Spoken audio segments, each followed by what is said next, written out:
बहुत प्राचीन समय की बात है।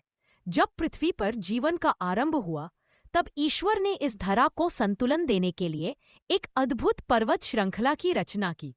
वह पर्वत था हिमालय। शब्द हिमालय का अर्थ है हिम का आलय, अर्थात बर्फ का घर। यह केवल एक पर्वत नहीं, बल्कि आस्था, शक्ति और अध्यात्म का प्रतीक है। हिंदू धर्म में कहा गया है कि हिमालय स्वयं भगवान शिव का निवास है। यही कैलाश पर्वत पर भोलेनाथ अपनी अर्धांगिनी माता पार्वती के साथ विराजमान है। यही कारण है कि हिमालय को देवताओं का घर कहा जाता है।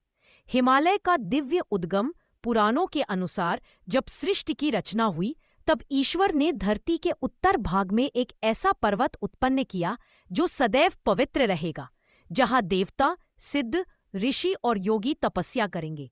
यह पर्वत वही था, हिमालय। स्कंद पुराण में वर्णन मिलता है, हिमालयो नाम नगाधिराजा, अर्थात हिमालय पर्वत पर्वतों का राजा है। इस पर्वत के बिना पृथ्वी का अस्तित्व अधूरा माना गया है।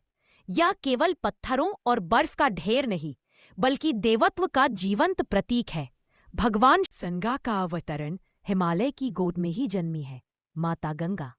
कहा जाता है कि जब राजा भगीरथ ने अपने पूर्वजों के उद्धार के लिए तपस्या की, तब भगवान शिव ने अपनी जटाओं में गंगा को धारण किया और धीरे धीरे पृथ्वी पर उतारा।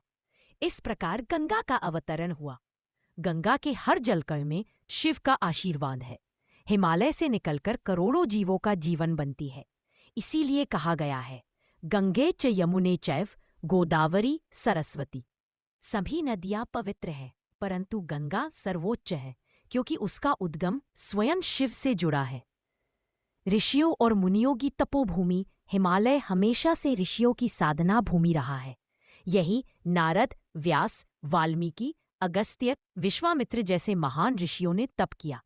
कहा जाता है कि जब मनुष्य को सांसारिक मोह छोड़कर सच्चे ज्ञान की खोज करनी होती है, तो वह हिमालय की शरण में जाता है।